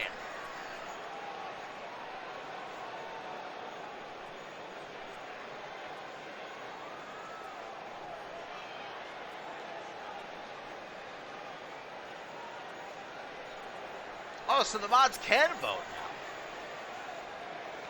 I wonder why it wasn't working last time. I don't think I changed anything. Maybe it just updated itself.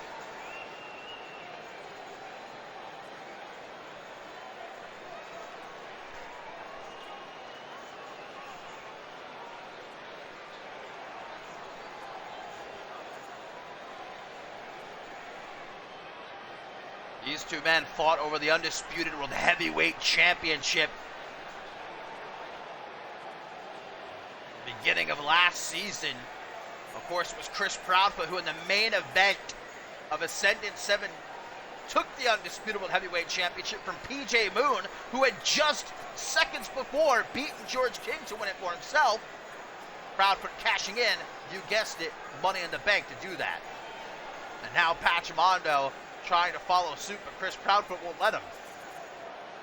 Proudfoot wants to beat Wolf himself for the Global Championship, it would appear.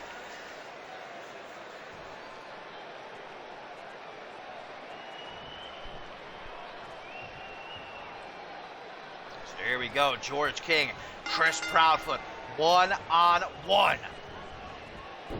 Snap critical suplex right out of the gate by the Canadian Kid.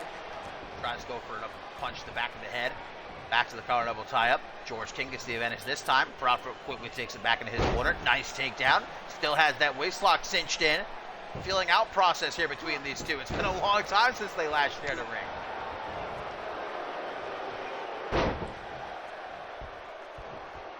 Doing a half Boston Crab, and early on, George King, look at expression on his face. Dragon screw.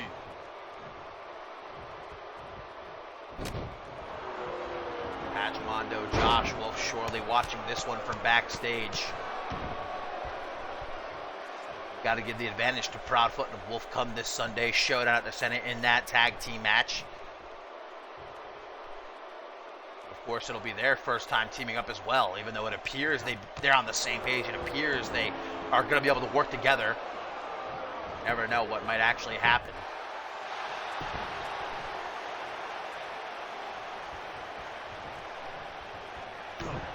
Big time kick to the midsection. Gonna suck the air right up out of George King. Another vertical suplex.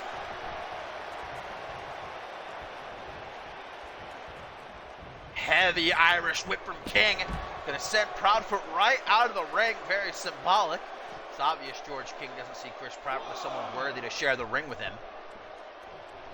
As I mentioned earlier tonight, it was very odd seeing George King praise someone. He actually acknowledged his respect for Josh Wolf last week when they came face to face. And even earlier tonight, the George King we know probably would have attacked Josh Wolf earlier tonight, but instead he just got in Josh Wolf's face. He said, "I'm ready for our match. I'm not backing down. I'm ready to go." Josh Wolf didn't back down either, though.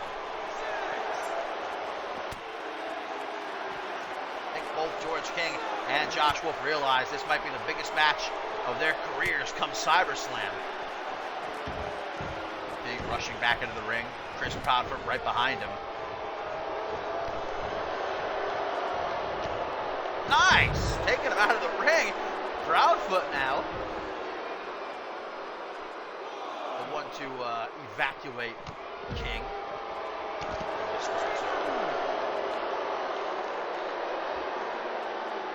Kicks the midsection, gets caught. Knee down onto the elbow, George King. Quickly moving out of the way as Proudfoot's attempting to grapple, but now on the rebound, he has nowhere to go. Chest bump and a pendulum backbreaker.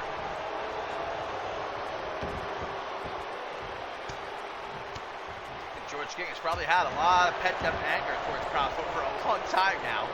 He stole away at the spotlight in the main event of Ascendant 7. Of course, beat him in the rematch for the undisputed World Heavyweight Championship. Jesus, Proudfoot got some serious height on that pop-up right there. George King throwing Proudfoot down. Clear that he has the advantage when it comes to power and strength. Proudfoot has been using his agility, though, expertly thus far.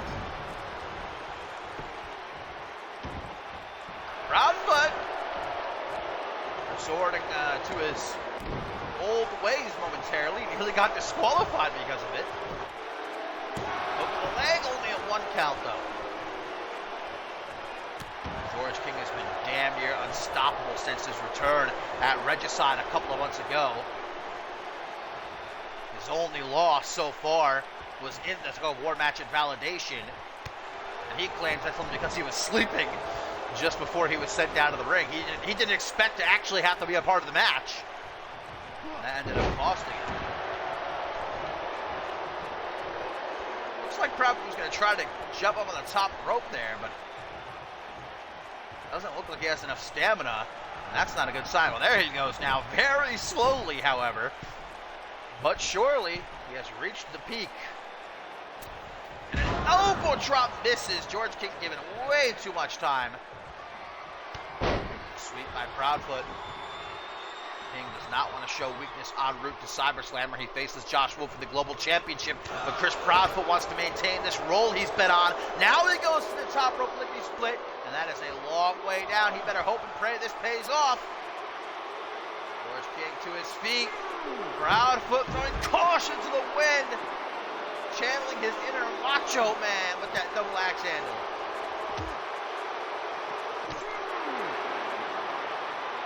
George King, a hard-headed individual, though. Taking it like a champ, and now an impaler DDT towards the bottom of the ramp. And King mocking Proudfoot from inside the ring. Telling him to get back up and get in here. He's got what it takes, and Proudfoot certainly does. Rushing head first. Ooh, catches kick with an elbow, and now a Michinoku driver. Gonna try to finish off the match. Not gonna be enough, though. However, this might be Proudfoot putting some distance, lining up his shot from the quiver. God's arrow. 1, 2, but no 3. That's a maneuver that George King knows all too well. He's built up a tolerance to it. Able to keep his head above the water for now. Extends the arm. Proudfoot trying to make sure George King isn't able to lift him up for the royal flush. And King just continuing to look down on Proudfoot here. Leg drop. And a fist drop, kicking it old school with this offense. Two former undisputed world heavyweight champions. Leaving it all in that ring. Clothesline. And again. Proudfoot refuses to stay down, though. King leaving his feet for a leaping lariat. Vintage King. Oh, looking for the bow tie backbreaker from Proudfoot at the very last second. Dropping down for that reverse DDT. And the side effect! Hooks the leg. 1, 2. No.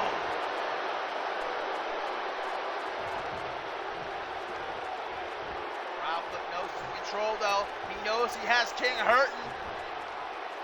Belly to belly. Stalled. Shaking him off. Against the ropes. Slingshot sends Proudfoot flying back towards the middle of the ring. Another leg drop, obviously working on that head and neck. Look at this power from George King. Deadlift sit-out powerbomb. 1, 2. So many close calls between these two. See that George King is getting frustrated. Ricochets out of the corner. Belly to belly suplex showing Chris Proudfoot how it's done. Grabs Proudfoot by his bandana. Nobody touches the bandana, the Canadian kid, though. Shoulder jawbreaker. Oh, and Chris Proudfoot just about breaking the middle rope with him as he backs into the corner, tuning up the band, stomping his split. The fans on their feet from the quiver. God's arrow countered by George King. And a big boot puts it in his place. Proudfoot continues to evade George King. That quickness, that agility, that lightning fast offense has kept Chris Proudfoot alive thus far. There's that choke again. Watch the 5 count though. Proudfoot's gotta watch the 5 count. Oh, wrong time to pander to the fans. Proudfoot look at George King in the eyes and tell him to bring it on, showing that he ain't scared. He ain't backing down. That's what he gets for that. And again, George King just throws Proudfoot out of the ring.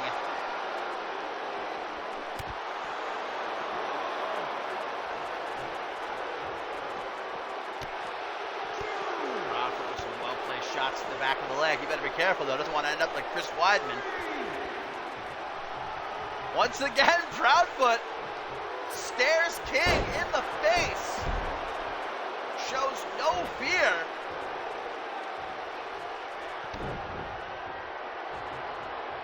But maybe he should have. King with a wicked modified Samoan drop there. And he's just throwing Proudfoot around the ring with a ragdoll now. The King has had his fun. Proudfoot to his feet, but barely. The royal flush, but Proudfoot is still alive, still kicking, still has something to give. Belly to belly suplex, and to the corner, again, tuning up the band, again, looks for Gonzalo, this time he hits it. 1, 2, 3, and Chris Proudfoot. What a couple of weeks it has been for the Canadian kid. First the champion, now the #1 contender.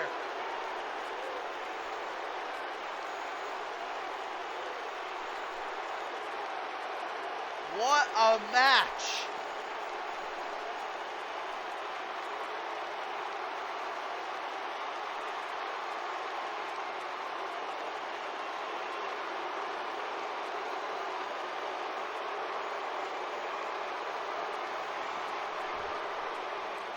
Chris Proudfoot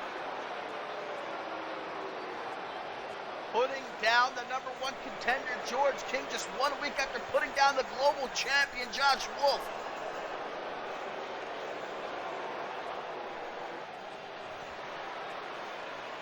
Incredible.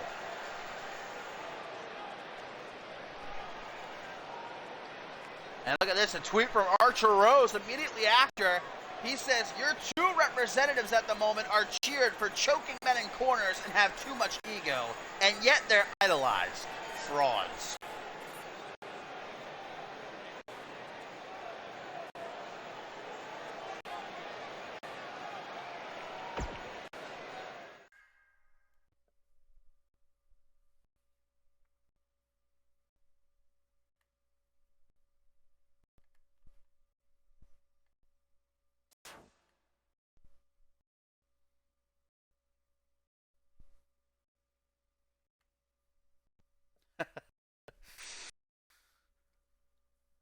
What if I said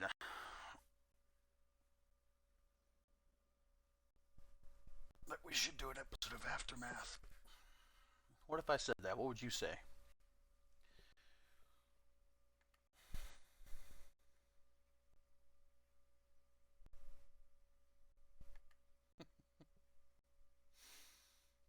I think we shall, but in a couple of minutes. For now, if you are not going to join us for Aftermath, I hope that you enjoyed the show, and make sure that you definitely tune in, I should say. Well, choose us and tune in for Showdown at the Senate this Sunday. In fact, let's close things out by giving y'all a little bit of a preview.